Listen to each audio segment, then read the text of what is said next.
Hey everyone, welcome back to a new video, and today we are looking at the Legend of Zelda Ocarina of Time port for the PlayStation Vita, and we recently just got a new update, version 1.2 that released a few days ago. And let's take a look at the changelog real quick.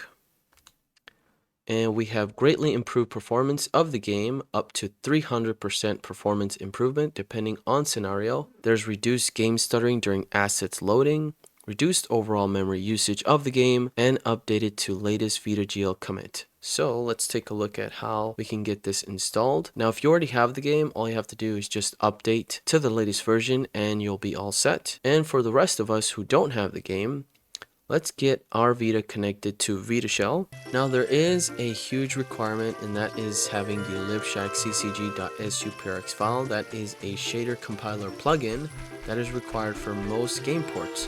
If you haven't already installed that, and it's your first time looking at a game port on the PS Vita, I have a link in the description down below that will show you how to install your PSM runtime to the latest version and install the plugin using Sharkfood.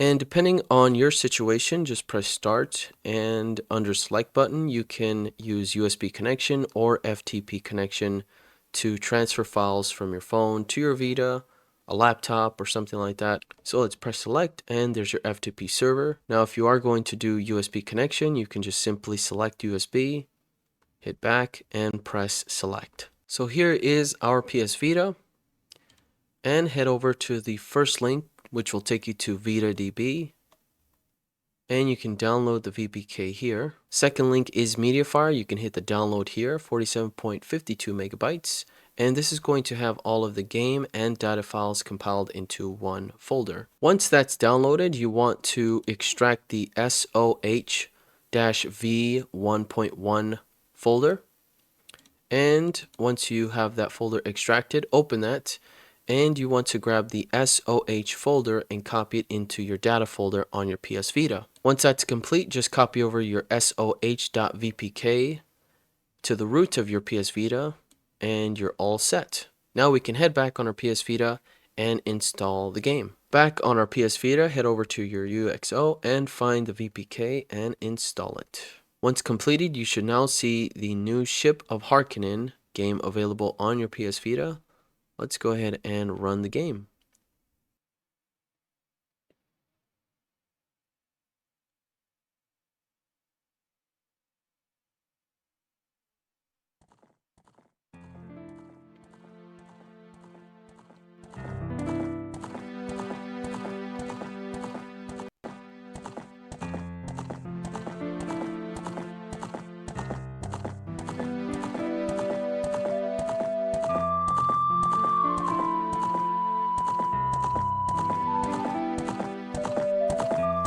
And there we have it, the Legend of Zelda Ocarina of Time running on your PS Vita. Let's press start. Now if you don't see any type of developer or enhancement settings, press select to open those up. And we're going to go through all of these different options. And I'm just going to lower the music here a little bit. And let's take a look at Shipwright. And we have to use the touchscreen in order for us to access these settings, and it's kind of small. And under Shipwright, we have reset, toggle full screen, and quit. Under settings, we have audio, controller, graphics, languages, and accessibility. So under language, we can translate the title screen to German or French. Let's see, under graphics, we have internal resolution, MSAA, render API, windowed full screen, allow multi-windows, and experimental settings. And under controller, we have our menu bar controller navigation, show inputs, input scale, simulate input. And under audio, we have master volume, main music volume, sub music volume, sound effects volume, fanfare volume, and audio AP. Needs reload. And under enhancements, we have our presets. We can do default, vanilla plus, enhance, randomizer, and vanilla plus adds quality of life features that enhance your experience but don't alter gameplay.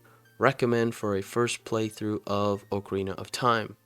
Enhance is the vanilla plus preset, but with more quality of life enhancements that might alter gameplay slightly. Recommended for returning players. Randomizer the enhanced preset plus any other enhancement that are recommended for playing randomizer. And obviously you can go in here and change whatever you like. We have graphics, N64 mode, a ton of options, which is great. I love seeing this on any type of port so we can adjust accordingly and try some stuff out and see what we can do and have some fun. Restoration, we have red Ganon blood, fish while hovering, N64 weird frames, quick put away, restore gold Skulltula cutscene, quick bongo kill, okay. Autosave off, probably want to do on, or new location, major item, any item, new location, major item, any item. So you can autosave during different types of tasks. New location, if you find a new location, it'll autosave. We have cosmetics editor. Let's take a look at that. Wow. So you can do all sorts of stuff in here. That's great. N64 and GameCube. Okay, so we have the color schemes of both of those different consoles. We have advanced mode, sync rainbow colors, just a ton of great stuff. We have effects here, world and NPCs, silly. Let's see if we can, not sure. Okay, HUD placement, HUD silly. Oh, so we have to double click. There we go. Double click that. Effects, double click that. Link and items. Let's see, under silly, we have link body scale, head scale, sword scale, bunny hood spread. Okay. Well, why don't we do bunny hood length and head? Let's do that. Let's try it out. Let's see what we end up with here.